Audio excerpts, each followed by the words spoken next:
नमस्कार, सुबह के 10 बज रहे हैं। आप देख रहे हैं आज तक। आपके साथ मैं हूं अर्पिता आर्य। आज 10 मिनट में 50 खबरों का रुख करेंगे, लेकिन उससे पहले इस वक्त की बड़ी खबर आ रही है। जल्दी से पहले आप तक पहुंचाएं स्वामी प्रसाद मौर्य, जिन्होंने बीजेपी का हाथ छोड़ दिया और उन्होंने कहा कि 14 तारीख यानी आज वो ऐलान करेंगे कि कहां जा रहे हैं। 11 बजे समाजवादी पार्टी से जुड़ सकते हैं स्वामी प्रसाद मौर्य, ये जानकारी। वहीं धर्म सिंह सैनी और दारा सिंह, जो 2 मंत्री जिन्होंने और इस्तीफा दिया था, बीजेपी का साथ छोड़ा, वो भी उनके साथ आज समाजवादी पार्टी में शामिल हो सकते हैं। और इसी के साथ साथ बीजेपी को 11 विधायकों की बगावत झेलनी पड़ रही है। 11 बजे समाजवादी पार्टी से जुड़ेंगे स्वामी प्रसाद मौर्य। हालांकि उन्होंने अभी कहा कि मैं अपने पत्ते नहीं खोल रहा हूं। 14 तारीख यानी आज के दिन का उन्होंने ऐलान किया था कि आज वो ये साफ करेंगे कि वो किसके साथ जा रहे हैं। 11 बजे समाजवादी पार्टी के साथ स्वामी प्रसाद मौर्य जुड़ सकते हैं। उनके साथ साथ जो उनके समर्थक हैं, जो विधायक, जो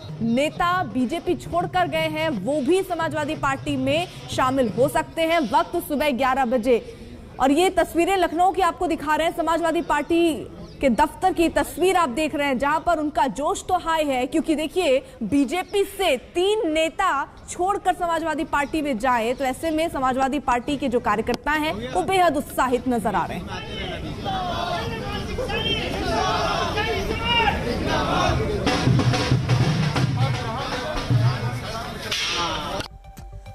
यूपी विधान चुनाव के मद्देनजर आज का दिन देखिए बहुत अहम है। अहम क्यों? क्योंकि स्वामी प्रसाद मौर्य आज बड़ा धमाका करने वाले हैं। तारीख उन्होंने तय की थी 14 तारीख यानी आज का दिन। 11 बजे वो वक्त होगा जब वो बाकायदा प्रेस कॉन्फ्रेंस करने वाले हैं। बीजेपी आज ही इधर अपने उम्मीदवारों का ऐलान भी करने वाली है।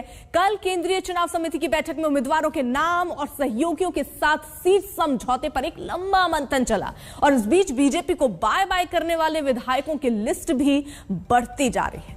अपना दल के एक विधायक को मिलाकर अब तक अगर देखें तो 11 विधायक बाकी हो चुके हैं। अयोध्या में योगी के स्वागत में वहां मिठाइयां बंट रही हैं, और सूत्रों का यह दावा है कि उनके अयोध्या से चुनाव लड़ने पर पार्टी ने मुहर लगा दी है। तो जहां योगी आदित्यनाथ अब अयोध्या से अपने किस्मत आजमाएंगे, वहां खुशियां मनाई जा रही हैं। वहीं झटका तो बीजेपी को इस बात पे, क्योंकि 3 मंत्री छोड़कर चले गए, विधायक छोड़कर जा रहे हैं। ऐसे में जो नाराज विधायक हैं उनको कैसे मनाया जाए, इसके लिए नेताओं को भी बोला गया था उनसे बात करने के लिए, लेकिन फिलहाल उन बातों का असर होता हुआ नजर नहीं आ रहा है। आज स्वामी प्रसाद मौर्य इस बात का ऐलान कर देंगे कि बीजेपी को छोड़कर अब वो किसके साथ जा रहे हैं। संभावना सबसे ज्यादा समाजवादी पार्टी के साथ नजर आ रही है, क्योंकि लगातार उनकी मुलाकात का सिलसिला अखिलेश यादव से जारी है। 11 बजे का इंतजार करना होगा। 11 बजे स्थिति क्लियर हो जाएगी, साफ हो जाएगी। लड्डू खाओ बच्चों, लड्डू खाओ, पेड़ा खाओ, कमल का बटन दबाओ। स्वामी प्रसाद मौर्य क्या धमाका करने वाले हैं, इस पर नजर है, लेकिन उनके पीछे पीछे जाने वालों की कतार लगी हुई है। स्वामी प्रसाद मौर्य का दावा है कि आज की प्रेस कॉन्फ्रेंस के बाद भी बीजेपी से इस्तीफों का सिलसिला रुकेगा नहीं। अब तक स्वामी प्रसाद मौर्य, दारा सिंह और धर्म सिंह सैनी, कुल 3 मंत्री योगी कैबिनेट से इस्तीफा दे चुके हैं। बीजेपी से किनारा करने वाले कुल विधायकों की संख्या 11 हो चुकी है। इसमें अपना दल का एक विधायक भी शामिल है। कल स्वामी प्रसाद मौर्य ने बीजेपी पर बेहद करारा हमला बोला है। दुश्मन को चित करना है तो थोड़ा बड़ा दांव तो चलना पड़ता है। मान मनोबल 3-3, 4-4 नेताओं की घेराबंदी, आरती उतार करके उसको खुश करने की कोशिश। जब आरएसएस नाग के रूप में आरएसएस, सांप के रूप में भाजपा हम लोगों का हक निगल अजगर की तरह रही है, तो स्वामी को नौला बनना पड़ेगा। और स्वामी रूपी नौला इनको कुतर कुतर कुतर करके टुकड़ों में ऐसा बांटेगा कि इनको भी छठी का दूध आएगा कि किसी से मेरा पाला पड़ा है। 14 तारीख को तो वैसे भी सबसे बड़ा धमाका होना है, और 14 तारीख के बाद भी ये इस्तीफे का सिलसिला चलता रहेगा।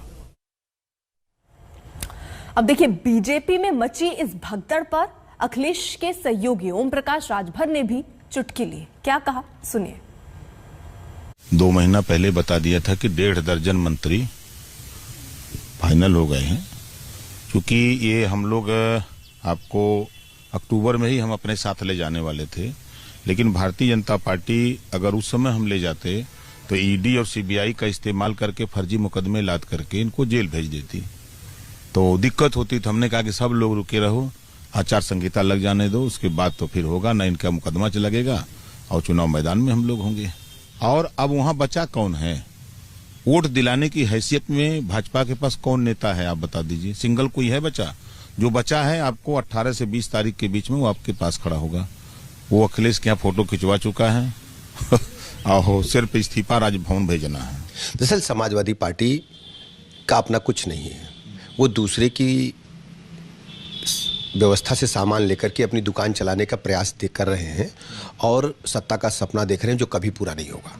स्वामी प्रसाद मौर्य आपके क्लोज थे, बहुजन समाज पार्टी में आप लोग साथ में रहे, आप लोगों को सफर रहा, क्या आपने सोचा था कभी कि वो पार्टी छोड़ के? देखिए, मैं उस पर कोई कमेंट नहीं करना चाहता, ये उनकी इच्छा है, लेकिन मैं समाजवादी पार्टी के बारे में कहना चाहता हूँ जो जिसकी अपनी कोई व्यवस्था ही नहीं है, वो दूसरे लोगों की व्यवस्था के सहारे अपनी दुकान चलाना चाहते हैं, वो कभी पूरा नहीं होगा। उत्तर प्रदेश के लोग पास से देख रहे हैं। संतोष हमारे साथ जुड़ चुके हैं। संतोष, मौजूदा वक्त में दो प्रमुख सवाल हैं। आज होने वाली बड़े धमाके, जो कि स्वामी प्रसाद मौर्य कह रहे हैं 14 तारीख को बड़ा धमाका करेंगे 11 बजे, उस पर नजर होगी।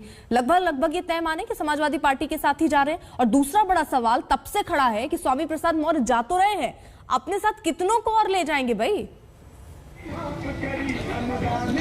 देखिए, सबसे बड़ी बात कि स्वामी प्रसाद मौर्य आज 14 तारीख की जो तारीख उन्होंने मुकर्रर की थी, ये तो तय हो गया। कल उन्होंने सपाध्यक्ष अखिलेश यादव से मुलाकात की। मुलाकात करने के बाद उन्होंने हमसे बातचीत की, तो उन्होंने साफ तौर पर कहा कि कल 14 तारीख को बड़ा धमाका होगा। लेकिन ये सस्पेंस एक बरकरार है कि क्योंकि उनके साथ जो समर्थक, जो विधायक थे, उनके साथ मंत्री थे, जो जाने वाले थे, उनकी लिस्ट तो आ चुकी है। लेकिन सवाल है कि क्या आज समाजवादी पार्टी में स्वामी प्रसाद मौर्य अपने समर्थकों के साथ ज्वाइन करेंगे, तो क्या कुछ और लोग भी जाएंगे? क्या कोई बड़ा चेहरा है बीजेपी में सेंधमारी कर दी है स्वामी प्रसाद मौर्य ने? ये एक बड़ा सवाल है और इस पर सस्पेंस बरकरार है। स्वामी प्रसाद मौर्य की अगर हम घर की बात करें, आज हम ये सरकारी आवास है और यहाँ पर लोग जो है, उनके जो समर्थक है, सुबह से इकट्ठा हो गए हैं।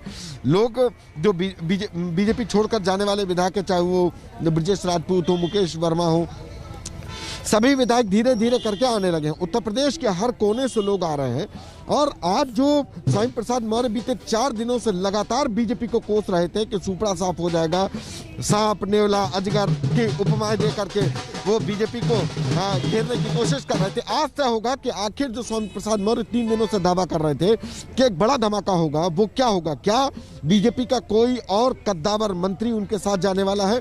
आज वो समाजवादी पार्टी ज्वाइन करेंगे, इसमें कोई संशय नहीं है। कल उन्होंने अखिलेश यादव से मुलाकात भी कर ली, उनके साथ धर्म सिंह सैनी भी थे और तमाम 35 से 40 लोग मिले। लेकिन क्या आज बीजेपी में कोई और बड़ी सेंधमारी होने वाली है? ये सस्पेंस अभी बरकरार है। जी बिल्कुल, तो देखिए सस्पेंस अभी बरकरार है। 11 बजे तक का हमें इंतजार संतोष करना होगा, उसके बाद तस्वीर भी साफ हो जाएगी। लेकिन अगर वो ये बार बार, वो जो विधायक छोड़कर जा रहे हैं, वो बार बार इस बात को दोहरा रहे हैं कि ये सिलसिला 20 तारीख तक ऐसे ही जारी रहेगा। सिलसिला किसका? इस्तीफों का। क्या ऐसा ही होता है? इस पर नजर रहेगी। संतोष, बहुत बहुत शुक्रिया तमाम जानकारी के लिए। फिलहाल एक छोटे से ब्रेक के लिए रुक रहे हैं, देखते रहिए आज तक। और बड़ी खबर आ रही है इस वक्त महाराष्ट्र में वर्धा से, जहां हॉस्पिटल कैंपस में 11 खोपड़ी और 54 हड्डियां मिलने से हड़कंप है। मामले का खुलासा हॉस्पिटल में एक 13 वर्षीय लड़की के अवैध गर्भपात की जांच के बाद हुआ। नियमों के अनुसार इसकी जानकारी पुलिस को दी जानी थी। पुलिस ने डॉक्टर और अस्पताल की एक महिला नर्स को गिरफ्तार कर लिया। दोनों से पूछताछ के बाद पुलिस को तफ्तीश में खोपड़ियों के 11 हिस्से और 54 हड्डियां मिली। तो पलट लगी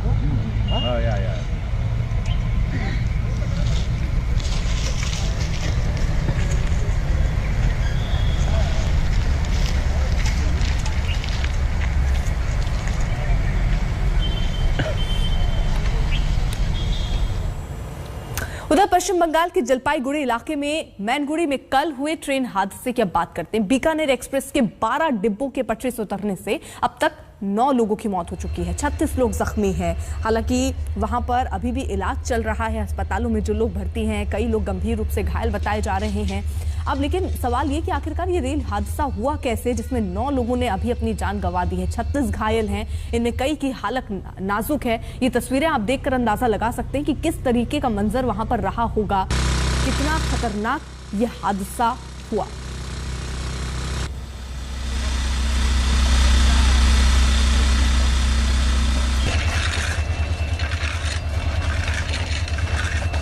इट्स अ वेरी बहुत ही ट्रैजिक एक्सीडेंट है, वेरी अनफॉर्चुनेट इवेंट। कल हमने कंप्लीट रेस्क्यू ऑपरेशंस कंप्लीट किए और इसकी स्टैट्यूटरी इंक्वायरी भी चालू की है। मैं खुद यहाँ पे साइट पे आया हूँ और जितनी हमारे दिवंगत पैसेंजर हैं उनकी आत्माओं को शांति मिले ऐसी मेरी प्रार्थना है, और जो इंज्योर्ड पैसेंजर्स हैं वो जल्दी से जल्दी रिकवर हो ऐसी मेरी प्रार्थना है। ऑनरेबल प्राइम मिनिस्टर साहब भी कंटिन्यूसली इस पूरे एक्सीडेंट को मॉनिटर कर रहे हैं। मैं लगातार उनके संपर्क में हूँ और लगातार फील्ड के भी संपर्क में हूँ, और मैं खुद यहाँ पे स्पॉट पे आया हूँ जिससे कि इसका रूट कॉज पता चले, और रूट कॉज पता करके रूट कॉज को सॉल्व करना बहुत ज़रूरी होता है ताकि इस तरह की घटना कभी भी फिर से पुनरावृत्ति ना हो, रिपीट ना हो। उधर देश आज मकर संक्रांति का त्यौहार मना रहा है। सुबह से ही आस्था की डुबकी लोग लगा रहे हैं। वो तस्वीरें भी हम अब आपके सामने रख दें। अलग अलग जगहों से तस्वीरें सामने आ रही हैं। कुछ तस्वीरें आपके सामने जहां पर देखिए मकर संक्रांति के त्यौहार पर कोरोना पाबंदियों के बीच वाराणसी और गंगा सागर में श्रद्धालुओं का गंगा स्नान जारी है। आज से प्रयागराज में भी माघ मेला शुरू हो चुका है। वहां भी बड़ी तादाद में श्रद्धालु आस्था की डुबकी लगाने के लिए इकट्ठा हुए। मकर संक्रांति के पीछे कई धार्मिक मान्यताएं हैं। सूर्य के मकर राशि में प्रवेश करने को मकर संक्रांति के नाम से जाना जाता है। माना जाता है कि मकर संक्रांति से ठंड कम होने की शुरुआत हो जाती है। मकर संक्रांति अलग अलग राज्यों में अलग अलग नामों से मनाया जाता है। तमिलनाडु में इसे पोंगल के नाम से मनाया जाता है।